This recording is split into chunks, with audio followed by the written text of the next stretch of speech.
Eh, bueno, em,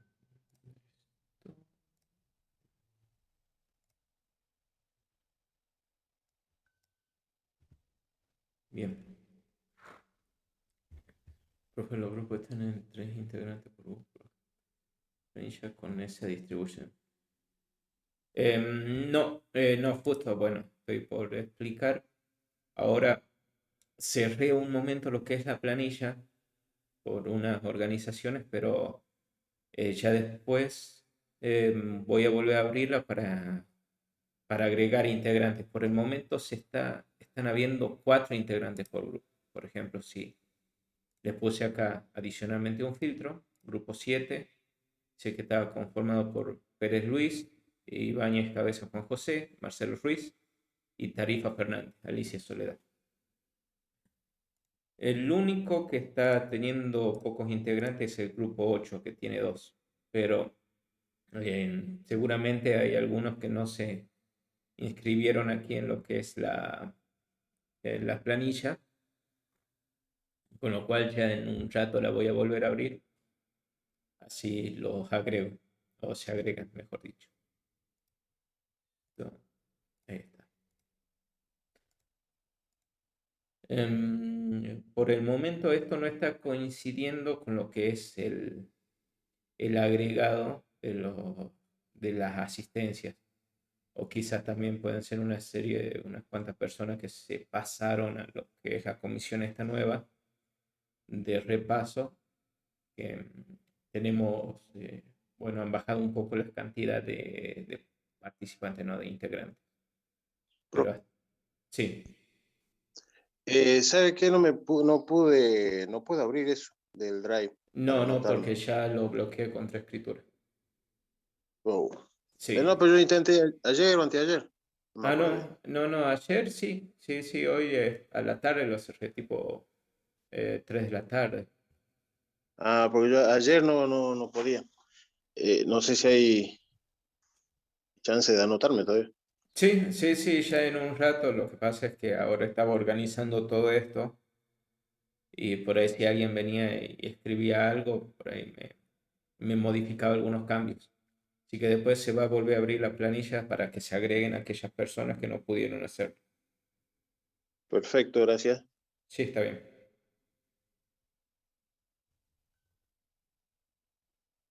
Bien. ¿Alguna consulta más? A ver, profe, bueno, ¿Cuándo integrante. pasaron la planilla, profe? El día martes. ¿Qué a final de clase? Yo no escuché. No, no se la pasó durante la clase. En los que no fue eso, la distribución. De ahí lo que se vayan agregando más adelante, se van a agregar, bueno, quedan un par de participantes para completar lo que es el grupo 8, que ahora solo hay 2 participantes,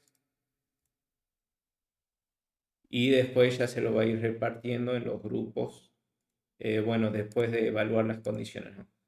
En los grupos, de, bueno, en cada uno de los grupos, para ir sumando integrantes a cada uno. Por el momento son 4, excepto el grupo 8 que tiene solo 2. Luego de esto, ya voy a armar para la próxima clase, tratar de dejar tiempo. Así se hace una reunión de unos 5 o 10 minutos con cada grupo individual para ver el estado de las personas y de si tienen las herramientas necesarias para lo que es el desarrollo del proyecto, ¿no? Bien. Ya igual cuando los abra, para que se vuelvan cuando vuelva a abrir el formulario para esta comisión, lo voy a estar avisando por Telegram, por el Telegram del grupo.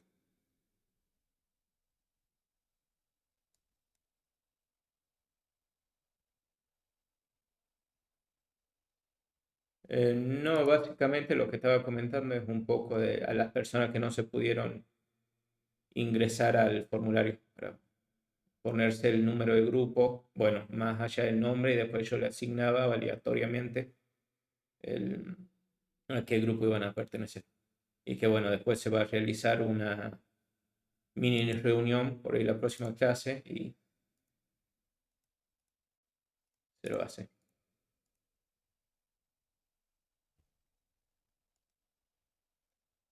Bueno, ahora después ya se van a responder esas dudas. Em, Bien. En- Teníamos que ya esta es la última clase del módulo 3. Esto es lo que vimos a lo largo de estas par de semanas. Fue lo que es la entrada y salida de los input y output stream, seguido de la escritura y lectura de lo que son archivos de texto, mayormente. Luego pasamos en la siguiente clase a lo que eran estructuras de datos, como son las pilas, las colas y las listas. El día de hoy vamos a ver otra estructura de datos, que es el hash map, y una herramienta, o sea, podríamos decir una forma de codificar que es usando mediante eh, bueno, una llamada, la misma función, una llamada recursiva, ¿no? Bien, ¿qué es el hash map? A diferencia de cuando utilizamos un array list, que nuestro índice era la posición de un array, en un hash map suele ser una clave que nosotros le vamos a agregar. Estos se dicen que son diccionarios, es decir, vamos a tener una clave y un valor, en donde la clave va a ser cómo lo vamos a identificar y el valor va a ser el contenido que tenga ahí. Si yo, por ejemplo, tengo una clave que va a ser el nombre, mi valor va a ser algo. O una clave puede ser el apellido y el valor va a ser Silvestre. Y así, etcétera.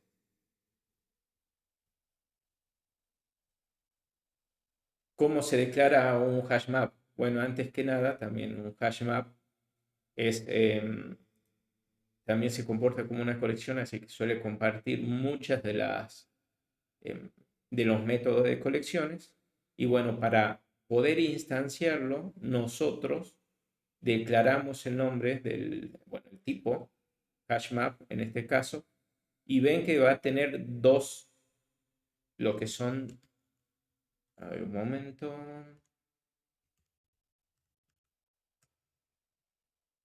que recibe dos parámetros, dos tipos por parámetro, en donde el primer tipo, ahora, a ver si hace esto, y acá lo voy a hacer así, donde el primer parámetro es el tipo que va a tener mi clave, mientras que el segundo parámetro va a ser el tipo del valor que yo voy a estar guardando ahí. Es decir, yo podría tratarla símil como una lista si acá en vez de que sea un string, sea un entero. Y esto directamente vaya siendo numérico o secuencial, ¿no? Para decirle que cada uno, cada vez que yo agregue algo a HashMap, me agregue una key em, sumándole o bueno, incrementando la anterior, ¿no? Es decir, que si yo antes tenía un 0 aquí, ahora voy a agarrar y le voy a sumar 1 y ahora va a pasar el 1 y solo me preocuparía por el valor. De esa forma podríamos tratar de armar una lista a partir de un hash map.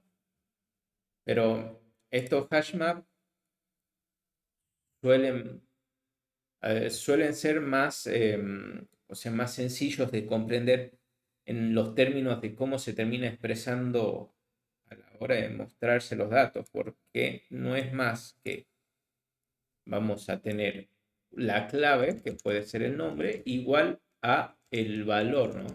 En este caso va a ser algo. Y si llegamos a tener otra clave, va a ser el apellido, y esto igual a el apellido que yo voy a ingresar. Y así voy a poder seguir ingresando una secuencia de valores que yo quiera hacerlo, ¿no? O sea, acompañados con su clave para, em, bueno, para ser más específico, ¿no? ¿Con qué agregamos un valor? Y existe lo que es el método put.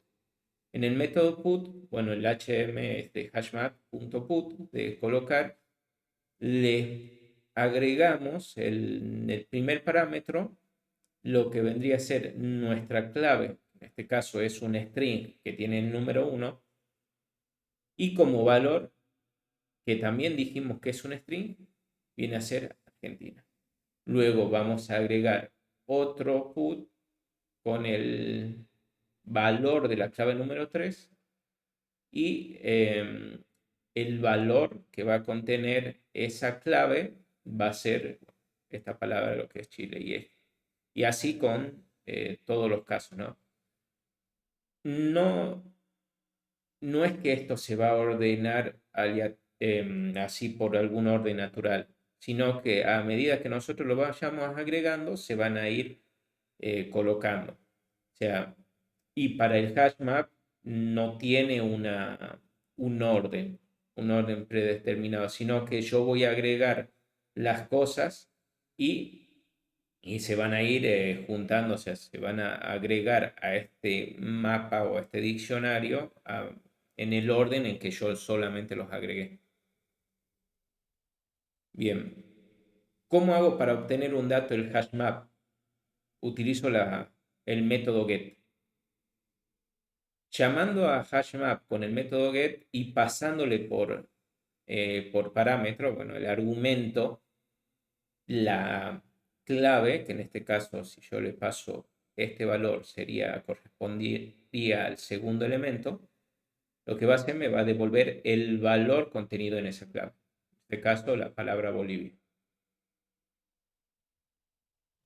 Otro método que tenemos que suele utilizarse para lo que es hashmap es el remove. Y el remove lo que hace es, bueno, es como el get, pero el remove me devuelve el valor del que está contenido en esa clave y elimina este registro. No, no es como una lista de claves y valores. O sea, es como una lista de tuplas, se le puede decir, unos registros.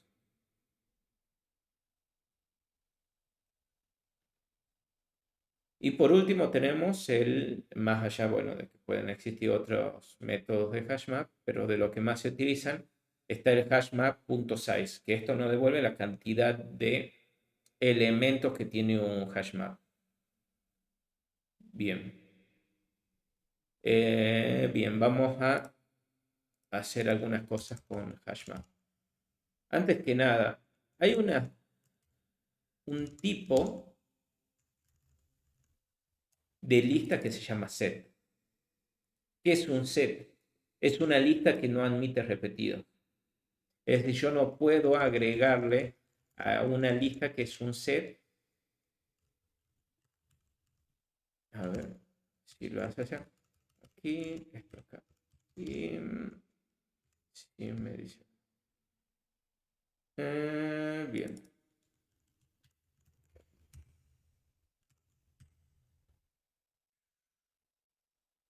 Acá no infiere tipo de string. Momento, casto set list. A ver, voy a hacer así y esta list va a ser un set.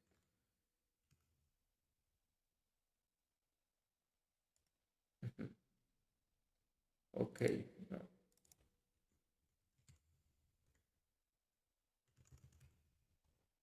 Un set, a ver, bueno, para que aquí se pueda ver, más o menos quiero que vean el tipo solamente. Estoy viendo desde dónde lo puedo instanciar. Pero es una colección en el cual no hay elementos repetidos. ¿Se acuerda que yo en el array list, si yo tenía una lista común, si yo podría decirle a esta lista .add y le agregaba Aldo, yo también podría haber hecho de nuevo add y agregarle exactamente lo mismo. Aldo, y esto lo imprimía, y si imprimo lista, voy a ver que tengo elementos repetidos. Bueno, en un set no me permite tener esto. O sea, si yo vengo, agarro lista,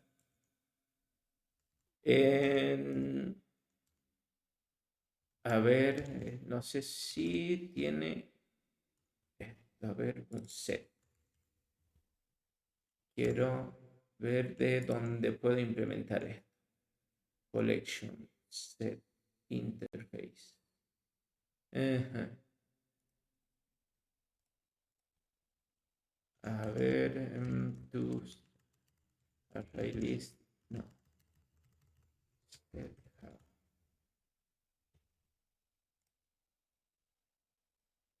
Quiero ver de dónde puedo crear un nuevo set. A ver, ¿No es con hashet, profe? con hash set. Sí. Set. Este de, no, ese de .NET.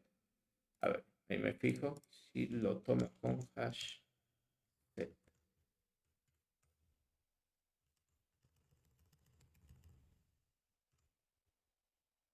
Bien. Tipo de documento. Ahí está. Sí, sí lo tomó. Bueno, no me acuerdo que era con hash set. Bueno, básicamente, si yo ejecuto esto, que tengo un set, a la hora de imprimirlo, por más que yo le agregue de nuevo el elemento y lo hago una tercera vez, siempre va a terminar tomando un elemento. Esto me sirve para evitar lo que son repetidos. Bien. ¿Cuál es la idea del map y por qué surge esto lo que estoy diciendo? Es que el hash map, si yo quiero hacer un put de una clave que existe, no me crea dos claves valores diferentes, sino sobrescribe la anterior, la que encuentro. Y ahora lo vamos a ver. Bueno, este es un set y voy a hacer un hash acá. Hash map. Y como dijimos, es hash map, donde tengo que pasarle el tipo de la clave, que en este caso voy a decir que va a ser un string, y el tipo del valor que voy a guardar. En este caso también voy a decir que es un string. Puedo guardarle a un objeto como valor o lo que quieran, ¿no? También. Y esto lo voy a poner hash map. Instancio el hash map.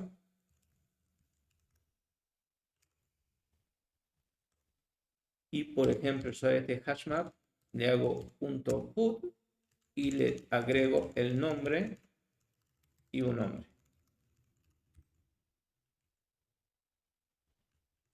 Y acá si los vemos, disculpen.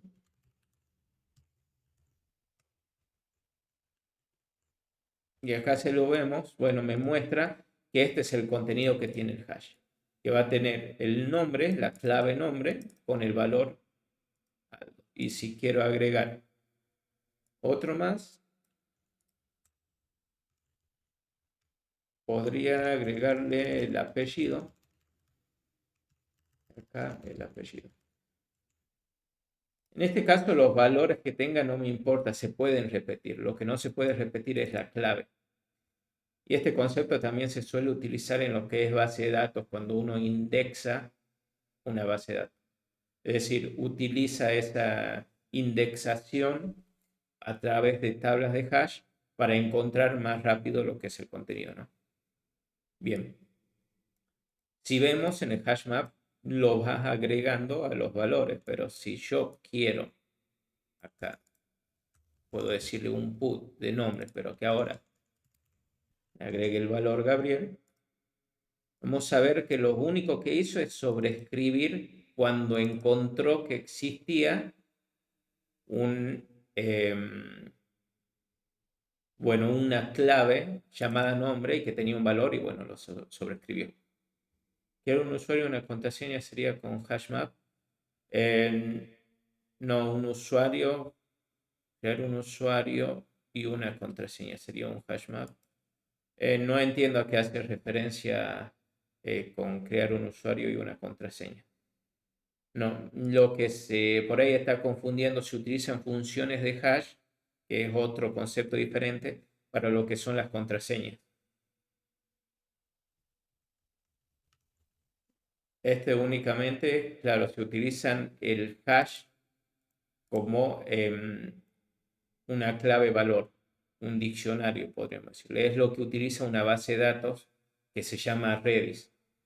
Redis utiliza algo así como un hash map internamente, donde va a guardar una ID de un objeto y cuando yo quiera acceder más rápidamente, porque eso vive en memoria, voy a acceder a ese tipo caché y puedo obtener datos mucho más rápido. Bien.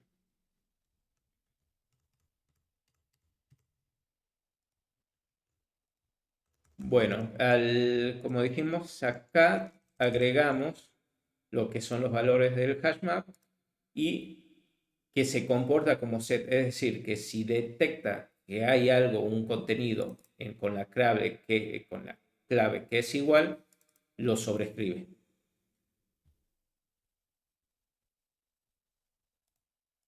¿Por qué se la denomina clave? Ese valor se lo puede utilizar más adelante en un programa.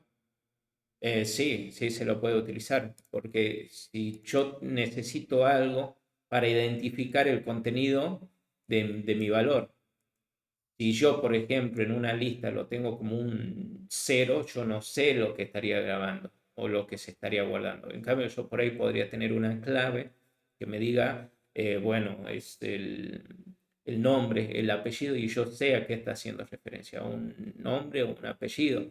O quizás que tenga una persona, le tengo una clave persona o personas, y adentro voy a saber que puede tener una lista de personas. O sea, me va a permitir la clave identificar qué va a tener mi contenido, ¿no?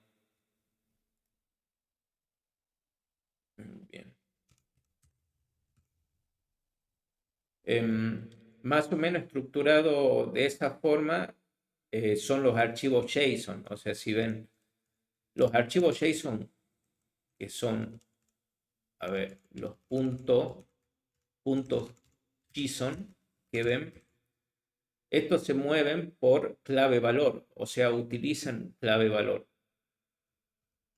Lo que van a ser una llave para definir un objeto JSON y luego tienen, en este caso, podría ser el nombre seguido de dos puntos, como decirle, tengo esta clave y de esta clave voy a tener el valor, coma, y pueden tener otra clave seguido del valor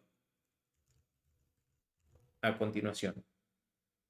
Y eso se lo van a encontrar si lo vemos a ver, sí, voy a la PokeAPI, ¿no? A ver, pokeapi.com y vamos a Dito. Bueno, voy a seleccionar esto. Disculpen. JSON parser. Únicamente lo que va a hacer es parser online. Lo va a dejar presentado un poco más bonito porque aquí esto está todo desordenado, ¿no? Pero se va a poder ver. Bien. ¿Ven? Como ven aquí, lo que me está diciendo esta parte es, tengo algo que es habilidad. Dentro de habilidad, esta es la clave. Y después me va a decir que voy a tener otro objeto que va a ser el valor. Y dentro de ese objeto voy a tener otra clave valor y así. Y esto, cuando lo recibe dentro del programa que puede, digamos, del otro lado, puede interpretarlo como un hash map, donde esto va a ser mapeado como clave y esto valor. O sea, se utilizan Se pueden utilizar bastante y bueno, y se le da bastante uso a lo que es la clave porque es lo que me permite identificar qué es lo que tiene mi valor, ¿no?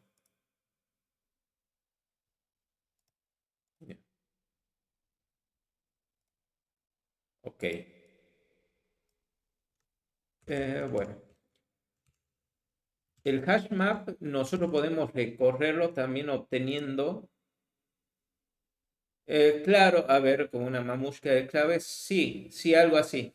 En realidad sería como voy a tener algo que va a ser la clave, que como vimos aquí, que inicialmente siempre va a aparecer porque le va a decir que es un objeto. Y cuando lo reciba va a ser un objeto JSON. Y acá voy a tener una clave y si vemos todo esto, lo que va a tener va a ser una lista de objetos que me dice habilidades. Después, experiencia base, formas y cada uno, si se fija, son clave valor, clave valor, clave valor, clave valor. Y por ahí algunos son directamente que tienen el valor, otros tienen una lista, otros tienen directamente otro objeto.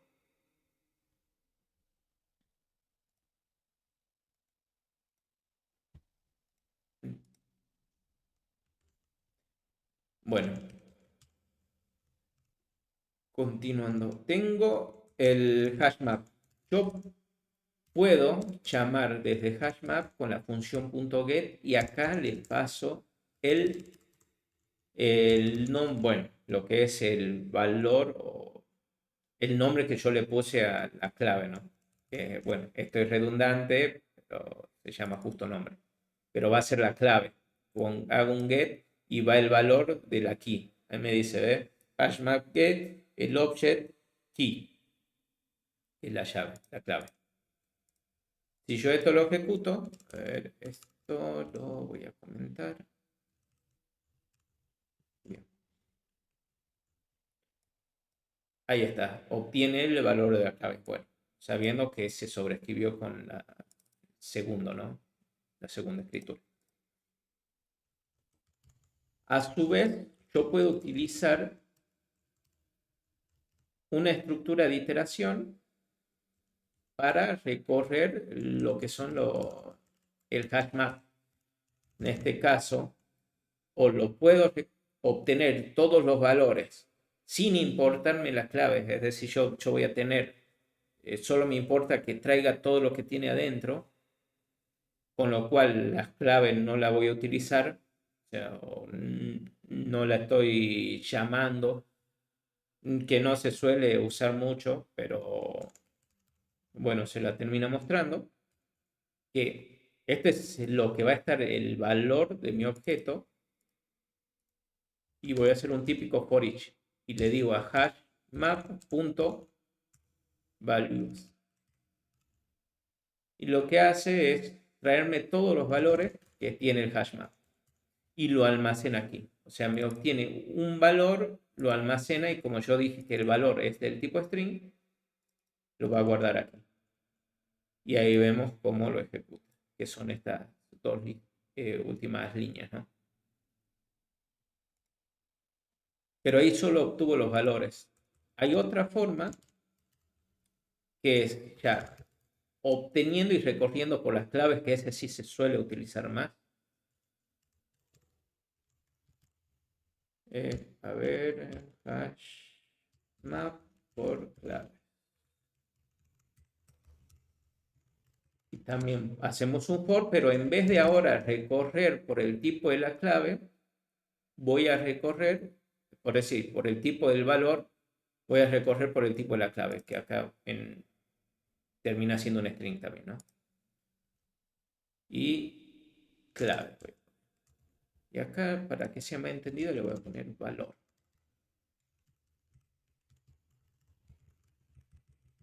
String clave. Y llamo al hash map, le digo, era case set. Y retorna un set de las claves. O sea, todas las claves y no hay repetido nada. O sea, las claves únicas. Y yo para obtenerlo, si quiero imprimir la clave, le voy a poner de esta forma, clave, escribiéndolo así, más, y voy a poner valor, y ¿qué hago? Llamo a hashMap.get y le digo que traiga el contenido con esta clave, que es la que está guardando. Es decir, primero va a agarrar nombre, va a imprimir todo esto, luego va a pasar por lo que es apellido, ¿no? Y ahí está. Clave, apellido, valor, silvestre. Clave, nombre, valor, silvestre.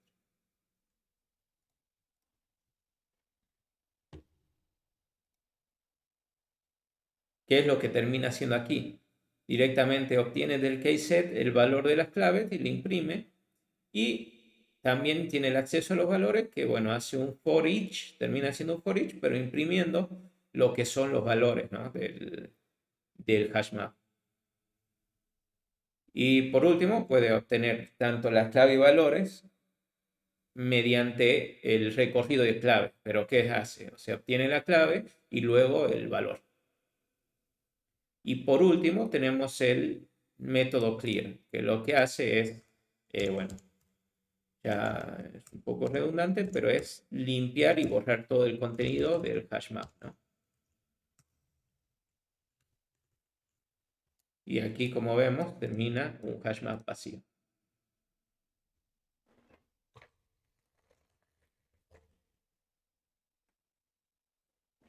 Bien. ¿Alguna consulta con respecto a hashmap?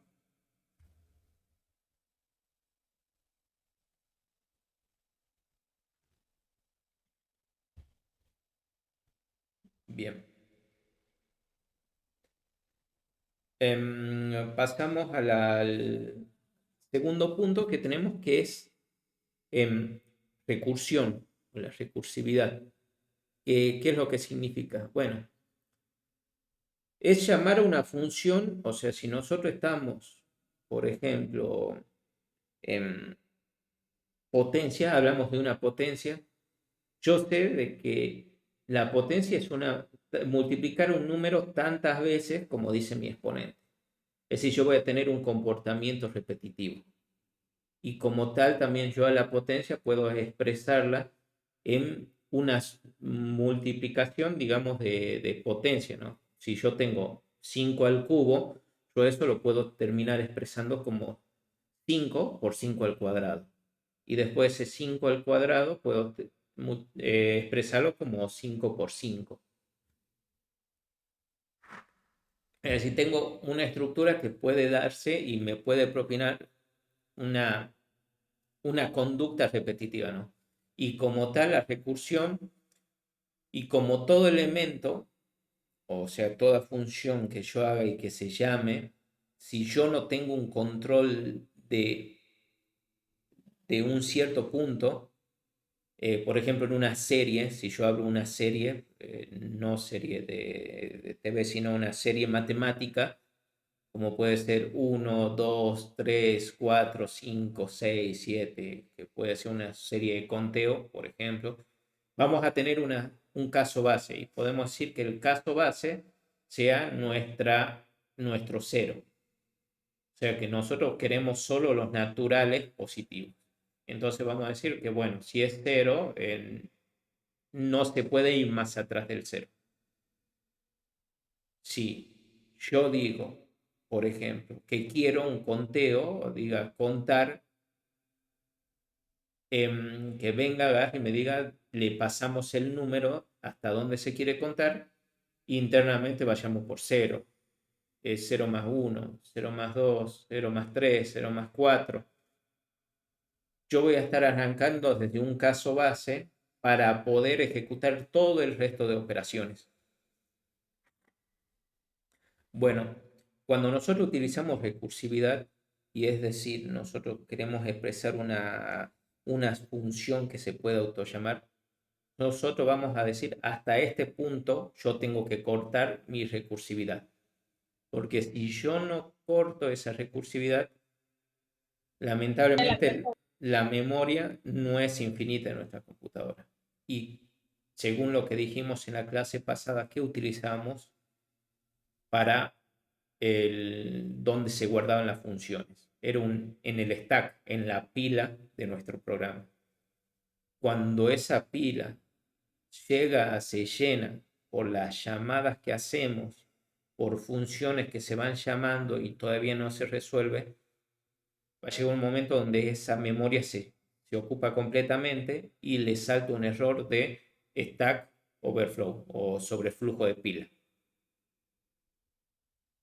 Bien, a ver, pero para que se ejemplifique un poco más en lo que es la recursividad. Supongamos nosotros tenemos que calcular 5 al cuadrado. Y esto lo llamamos potencia de 5, que le voy a decir que va a ser el primer parámetro, el primer argumento, y el segundo argumento va a ser el 3. Esto, yo sé que si tengo una potencia, bueno, una base A, B, esto yo también puedo implementarlo. Esto es igual que escribir A por C por A por D, siempre y cuando, no me acuerdo cómo se escribía, por lo tanto, A, C más D es igual a B. Con esto entonces C más D, bueno, esto termina siendo un poco más de matemática, ¿no? C más D es igual a B. A lo que quiero llegar es, bueno, por propiedad directamente hubiera arrancado por ahí, por la propiedad de potencia, yo sé que si tengo 5 por 5 al cuadrado, es exactamente lo mismo que escribir 5 al cubo. O sea, yo podría hacer 5 por la potencia de 5 al cuadrado. ¿Cierto? Y internamente esto yo sé que 5 al cuadrado, yo puedo expresarlo como 5 por 5. Y entonces esta parte, solo esta parte, se termina definiendo también 5 por la potencia, que esto imaginemos es un 1, ¿no? Lo que tengo acá. De 5 a la potencia 1.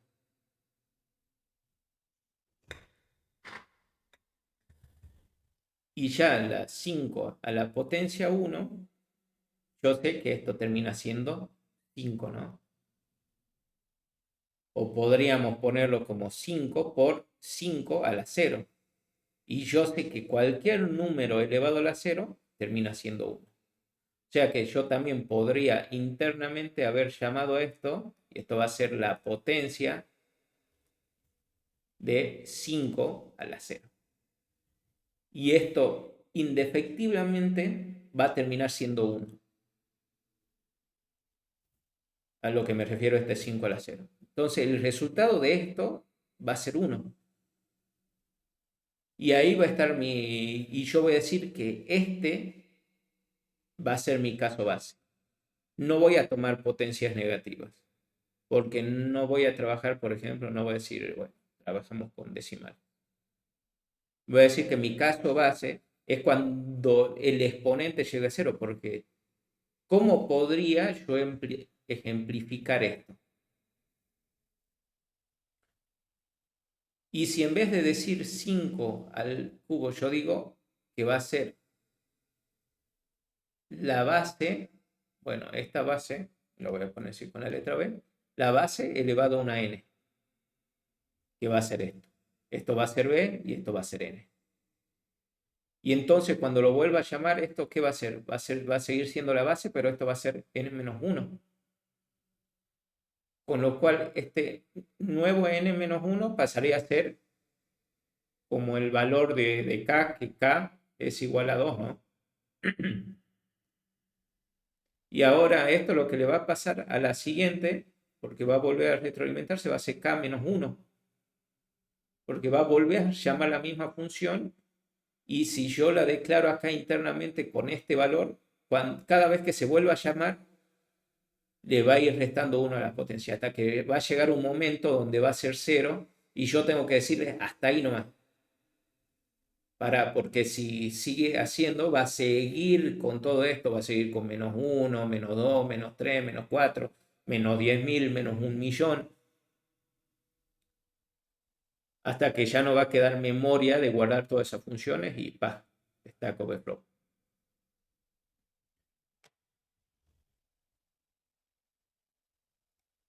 Y a ver, entonces veamos un poquito más de esto. Un poco diciendo y siguiendo el ejemplo que dije, tenemos que ver si existe recursividad ante el caso que nosotros queremos hacer. O sea, si podemos hacer que nuestra función sea recursiva. Y tenemos que definirnos unos 3 puntos y unas 3 preguntas. Si hay una condición de salida, es decir, si yo puedo determinar un caso base y no decir que voy a ejecutar algo infinitamente, si esta función recursiva lo que hace, me va achicando mi dominio, o sea, se va haciendo cada vez más chico, como para decir que converja a un resultado. Y si, bueno, está el punto 1 y el punto 2, si esta función hace lo que realmente estoy pidiendo que haga. Si yo pido hacer una potencia y en vez de una potencia no sé, me da un número cualquiera, entonces algo mal está funcionando con la recursividad que yo apliqué. Bueno, esto, un ejemplo, esto no es tanto. A ver. Bien, acá un poco se dicen lo que es, en los programas se tiene el stack, bueno, toda la pila de llamadas, que en realidad el stack donde se guardan las funciones locales junto con sus variables y todo declarado, que esto lo que apuntan es a lo siguiente. Como habíamos visto la clase pasada, íbamos a tener como una pila. Y vamos a tener la función 1, digamos que en este caso podríamos decir que es nuestra función main. Luego tenemos puede ser algún promedio. Luego vamos a tener una suma, etcétera, y así se van a ir apilando los valores. Pero cada vez que yo declare una nueva función o llame una nueva función, se va a apilar aquí. Es decir, que si yo hago algo relacionado a la potencia, lo que voy a tener es lo siguiente. Voy a tener el main, voy a tener potencia y voy a llamar potencia de 5,3. Luego voy a llamar potencia de 5,2.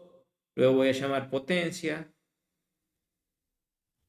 de 5,1 y así voy a seguir hasta que llegue a mi caso base. Si no llega esta pila, se va a seguir apilando, me va a seguir apilando bloque hasta que llegue un momento donde llega al techo, que es el espacio de memoria asignado, y termine explotando.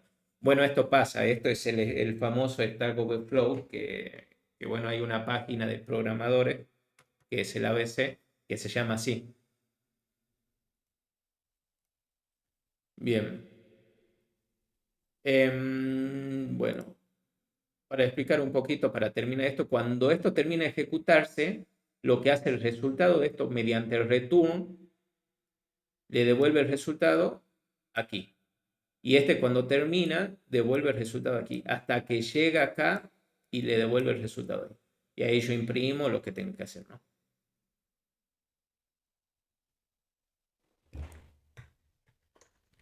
A ver, o sea que tiene que tener cada función un tope o algo así.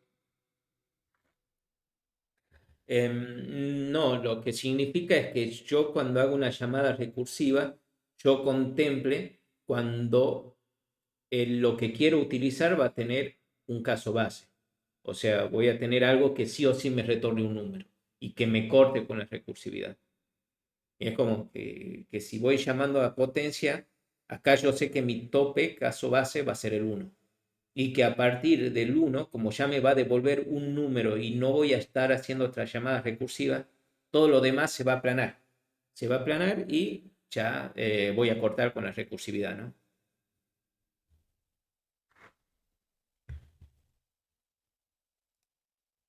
Bien.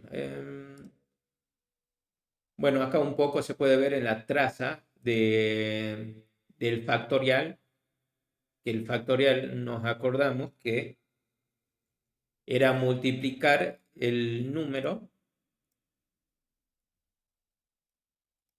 tantas veces, ¿no? Si yo tengo el factorial de 4, es 4 por 3, por 2, por 1. Pero yo también puedo expresarlo el factorial como 4 por 3 factorial, ¿no? Y a este el 3 factorial, yo sé que a esto lo puedo expresar que, bueno, va a ser 3, no lo voy a poner 3 factorial, es igual a 3 por 2 factorial. Y voy a poner esto, 4 factorial, es igual a esto.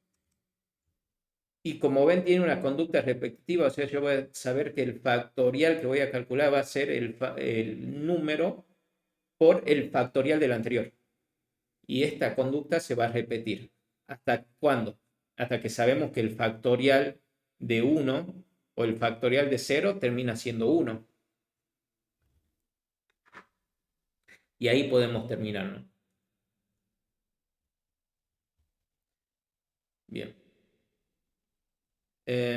Bueno, ¿por qué utilizamos la recursión? Ya un poco lo dije, para tratar de representar alguna naturaleza o alguna estructura que puede utilizarse. Supongamos, si yo estoy haciendo, y para llevarlo un poco al contexto de una vida cotidiana, quiero calcular el total de dinero, por así decirlo, una posición consolidada o el valor consolidado de una serie de cuentas y cada persona, o sea, de una lista de personas, yo puedo decirle, ya hacer una llamada recursiva para que cada cuenta me dé cada valor y si esta cuenta tiene subcuenta, que cada subcuenta me dé el valor y así lo vaya sumando. O sea, puedo realizar llamadas recursivas.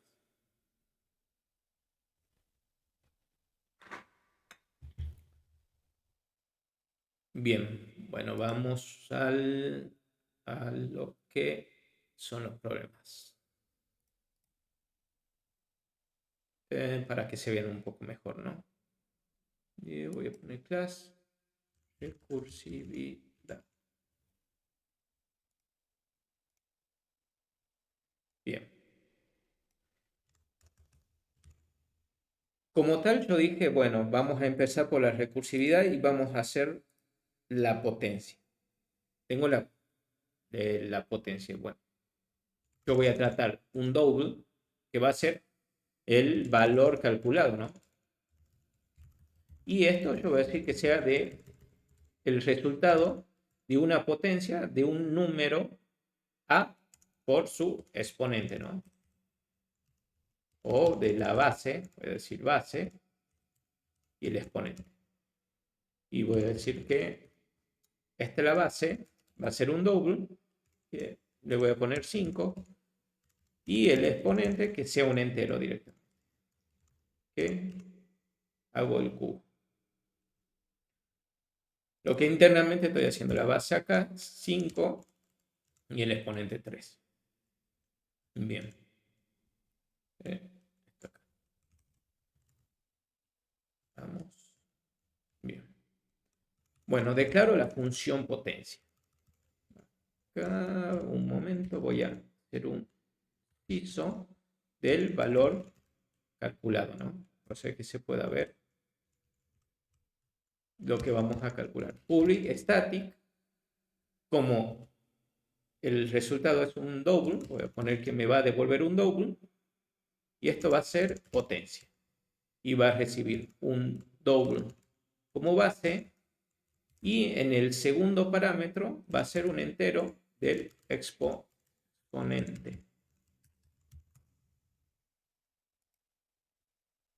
Y esto me tiene que devolver, bueno, lo que es el resultado de multiplicar esa base por tantas veces el exponente diga, ¿no? Que, a ver, se puede hacer bastante fácil si yo digo int i igual a, supongamos 1, y menor que el exponente y más. Y acá voy a hacer que el auxiliar, a ver, puede ser un double, auxiliar va a ser igual a la base. Y esto va a ser base por igual en la base. Y acá hago un return de la auxiliar. No, acá es auxiliar. Yo puedo ejecutar esto y está bien, o sea, lo está resolviendo. Bueno, fue algo sencillo, digo, pero podemos hacerlo de esta forma o lo hacemos de la forma bonita. Y es utilizando recursión o después hay otros conceptos como son funciones reactivas, pero la recursividad es mucho mejor que hacer estos bucles, ¿no? Sí, podemos utilizarlo y en este caso podemos utilizarlo. ¿Qué vamos a hacer? Yo voy a decir que haga, como dije, la base por, como habíamos dicho antes, que iba a ser si recibía 5 al cubo, íbamos a hacer 5 por 5 al cuadrado.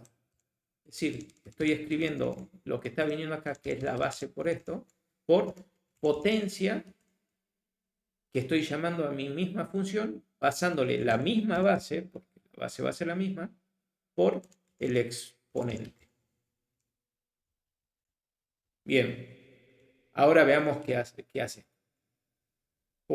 Explotó. ¿Por qué? Vamos ahí. Stack Overflow Error. Porque esto va a seguir restando. Va a llegar un momento donde va a ser 5 por 5 a la 1, 5 por 5 a la 0, y a la menos 1, a la menos 2, a la menos 3, y así va a terminar barriendo todo. Sí, voy a seguir apilando lo que son mis llamadas a las funciones, pero nunca voy a devolver nada. Así que, ¿qué es lo que voy a hacer? Voy a agregarle el caso base. Y esto es lo que pregunto antes. If el exponente es igual a 0, si mi exponente es igual a 0, directamente devolveme 1. Bueno, esto lo tomas y hasta el primer punto y coma, ¿no? Si no le agrego ya. O sea, si mi exponente es igual a 0, devuélveme 1. Y ahí está mi caso base. Porque esto se va a seguir restando hasta que vaya un momento donde es 0. Y ahí me va a devolver directamente 1 y va a empezar a aplanarse todo esto. Porque va a ser la devolución de la devolución de la devolución de los valores. El retorno a lo que me refiero, ¿no? Y ahora si lo ejecutamos, a ver, esto, exponente igual a 0. A ver, base. Aquí lo que me faltó, claro, actualizar el parámetro. Bien. Sí, acá tendría que haber restado porque acá, como vemos, ya no está el 3, sino que es mi n. Ahora está n-1. Y cuando vuelva a ingresar, le va a restar 1 más y así. Y ahora si lo ejecuto, ahí está el valor. Bueno, para que vean, por ahí me olvidé de restarlo, pero si hago esto, igual tira el Stack Overflow, ¿no? Pero ahí, agregándole el caso base, ya me devuelve bien el resultado. Bien. Y ahora yo puedo pasarle cualquier cosa. Puedo decir, bueno, 7 al cuadrado. Y si yo lo ejecuto, ahí está, 49. Lo está haciendo bien. Puedo hacer 2 a la octava. Y como vimos, era 256, ¿no? Por el byte, que son los valores que se pueden representar. La cantidad de valores que se pueden representar. Bien, y de esta forma es como actúa la recursividad, ¿no? Podemos hacer, por ejemplo, otro ejemplo. Em, a ver, la serie Fibonacci. Si nos acordamos, la Fibonacci, ¿qué es? Es la serie que empieza en 0, 1 y luego va sumando los dos parámetros anteriores. O sea, va a ser 0, o 0 más 1 y va a ser 1. Y luego 1 más 1 y va a ser 2. Y luego 1 más 2 va a ser 3. Y así 5, 8, 13, 21, 34 y así sucesivamente, ¿no? Es decir, bueno, yo voy a poder tratar de representar, si me dicen, bueno, calculame una Fibonacci que se ejecute 6 veces. Voy a decir, bueno, a ver, esta 0 veces, bueno, con índice 0, 1, 2, 3, 4, 5, 6 veces. Y me va a tener que dar el valor 8 de haber el valor de la sexta Fibonacci, ¿no? Pocas palabras, voy a decir que la F, la Fibonacci de 0, va a ser igual a 0, como la Fibonacci de 6 que teníamos ahí va a ser igual a 8. Y así la Fibonacci de, a ver, esto sería 2, 4, 6, a ver, 2, 3, 4, 5, 6, 7, 8. La Fibonacci de 8 va a ser igual a 21. Pero yo voy a saber que si me piden la Fibonacci de 6, que viene a ser el valor 8, va a ser la Fibonacci de el valor que está en 5, que es 5, y la Fibonacci de 4, que es 3. Que la suma de esos dos va a ser el valor que me va a terminar dando la Fibonacci de 6. En pocas palabras, voy a decir que la Fibonacci de 6 va a ser igual a la Fibonacci de 5 más la Fibonacci de 4. ¿Y cuánto es la Fibonacci de 4? Bueno, 0, 1, 2, 3, 4. Y la Fibonacci de 4 es 3. Y la Fibonacci de 5, bueno, es 5. Y me termina dando el valor de 8. Bien, esto quiere decir que tengo una conducta también repetitiva al cálculo de la Fibonacci. Y eso voy a decir, bueno, le voy a decir, y lo voy a tratar a este como en entero. Entero, valor, Fib. Valor de Fibonacci. Y voy a decir Fibonacci le pongamos 6. Y esto me tiene que devolver el valor de 8.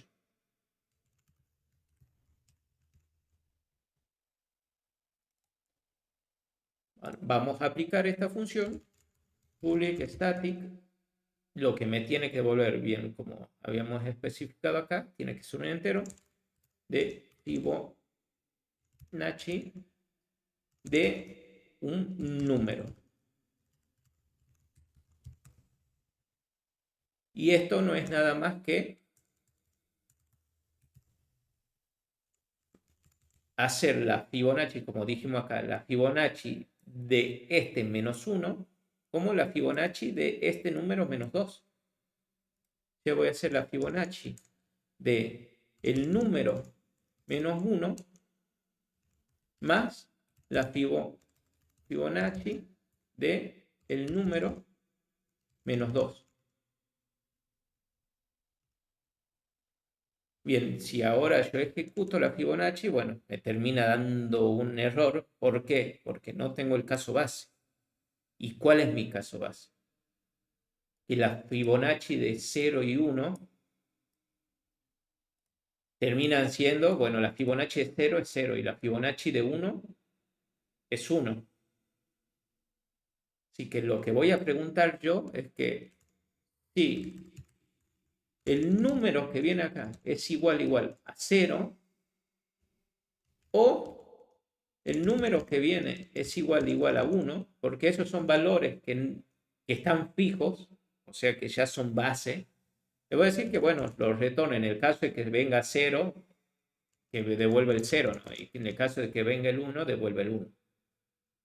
Porque está aquí, ¿no? Estipulado. Y ahora, si hacemos el cálculo, vemos que termina siendo la Fibonacci de 8.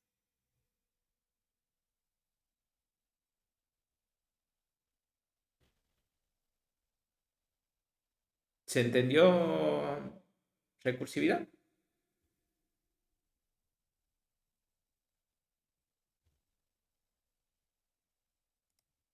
Consultas.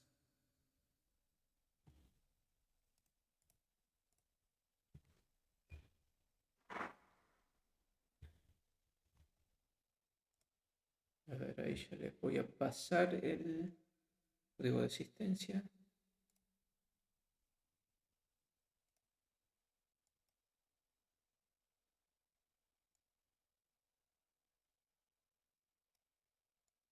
Bien, ahí está el código de asistencia.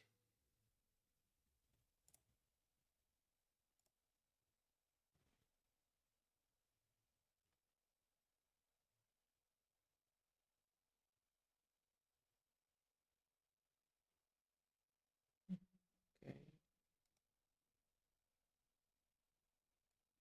Ahí está.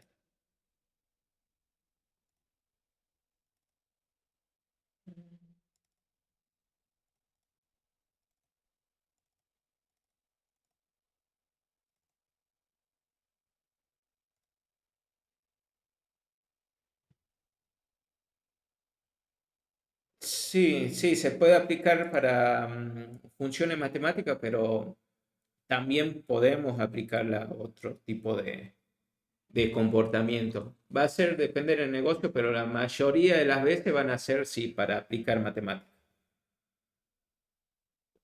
Que van a hacer cálculo acumulativo, etcétera, ¿no? Bien.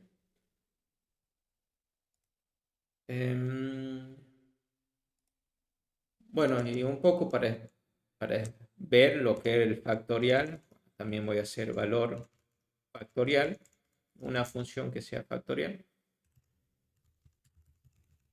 de un número que supongamos el factorial de 4. Y esto sabemos que es 4 por 3 por 2 por 1, ¿no? Y esto es igual a 2 por 3, 6 por 3, 24. Y esto es igual a 24, ¿no? Pero nosotros sabíamos que, y como dijimos, el factorial de 4 es igual que poner 4 por el factorial, o lo voy a poner así en matemático nomás, el factorial de 3. Y a su vez, el factorial de 3 es igual que poner 3 por 2 factorial, y así. Voy a imprimir el valor del factorial y hagamos la función. Declaro un public static int, que es el factorial, y que esto va a tomar un número. Y hacemos exactamente lo mismo. Return factorial del número menos 1, ¿no? Porque tenemos que achicar. Pero recordemos que tenemos que multiplicar el número anterior. O sea, si acá me viene un 4, va a ser 4 por el factorial de 3. Y así. Y nuestro caso base, ¿cuál sería? Y bueno, sabemos que el factorial de 0 también termina siendo 1, ¿no? O mejor dicho, podemos decir que el factorial de 1, si número es igual a 1, que retorne 1. Podríamos poner así como caso base este factorial.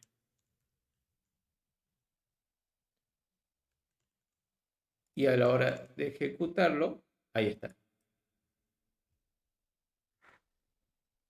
Y ahora si quería el factorial de 5, voy a saber que 24 por 5, que es 120. Y si agrego acá factorial de 5, y ahí está 120. Y bueno, y de esa forma, si ven cuántas líneas utilizamos, y 2 líneas solo para hacer lo que es el cálculo del factorial. O sea, no utilizamos un for, nada. Quedó mucho más expresivo. En el sentido de que digo, bueno, sabemos que acá, bueno, la Fibonacci de un número va a ser la suma de sus Fibonacci de los números anteriores. Como acá el factorial de un número va a ser el número ese por el factorial del número anterior. O de la potencia, digamos, si me pasan una base o un exponente, voy a saber que va a ser esa base multiplicada por la misma base con el exponente reducido en 1.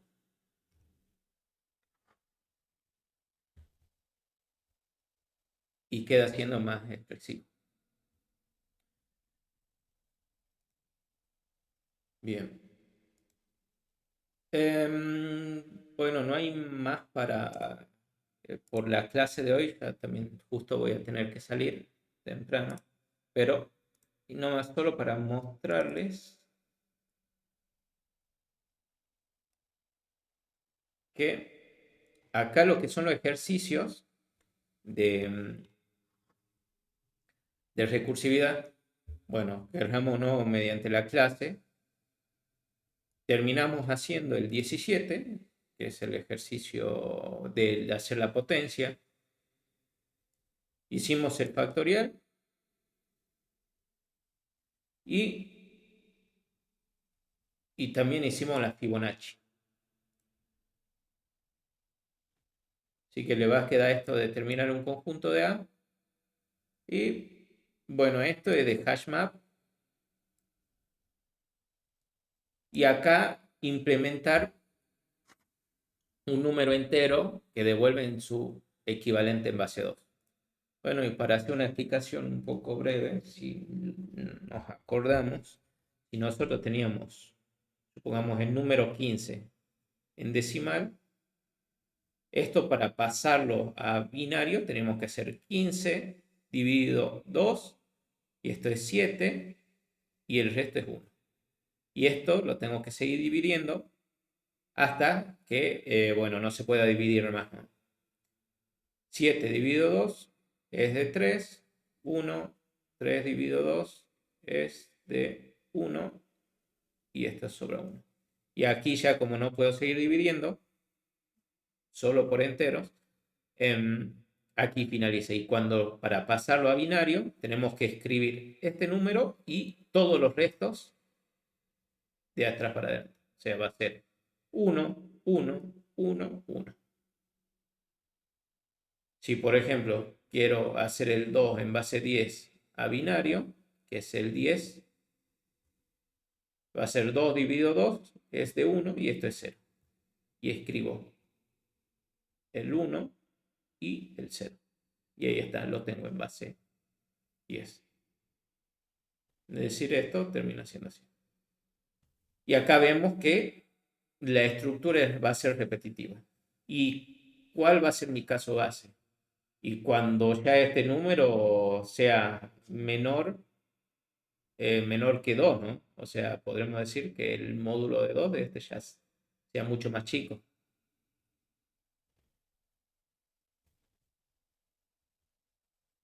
Ahí voy a decir, bueno, en ese caso, que si ya no puedo seguir dividiendo, me devuelva solamente el resto de esa división.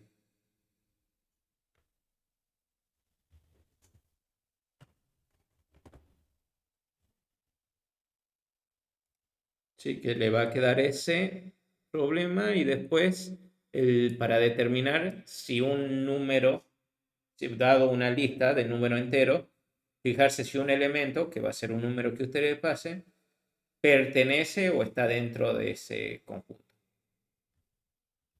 Pero sin utilizar bucle. Trátenlo de hacer sin utilizar bucle. Solo recursividad. Bien. Esto sería todo por el día de hoy. Y no estarían libres. Profe, una pregunta. Sí. ¿Cuándo va a dejar la lista para que nos podamos anotar los que no nos anotamos? Sí, ya mañana la van a encontrar habilitada. Perfecto, gracias. Sí, está bien. ¿Por dónde la va a dejar, profe? Disculpa. Está en el drive de recursos. A ver. Sí, vamos aquí. Un momento.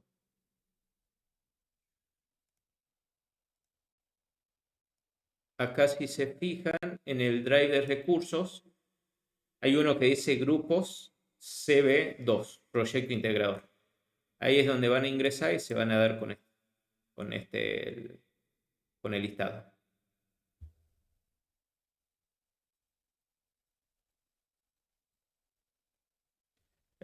Bien, hay un momento.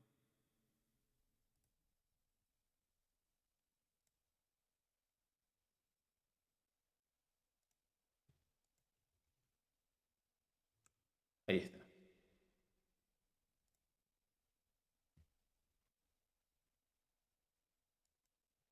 Sí, está bien.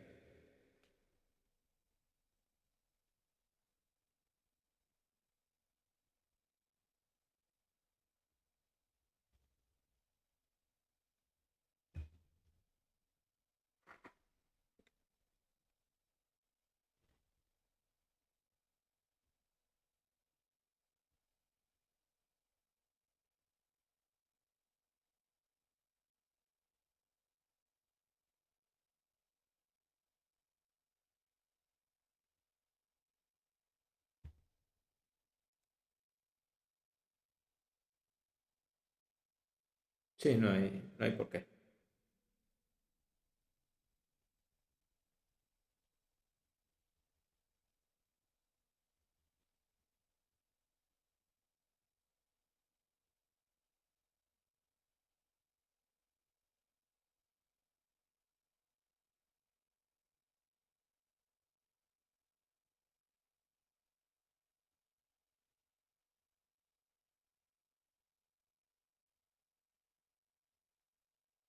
Hasta luego.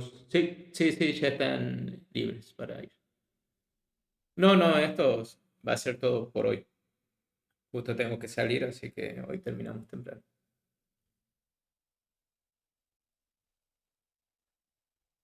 Hasta el martes. Bueno, gracias, profe. Hasta luego. Hasta luego.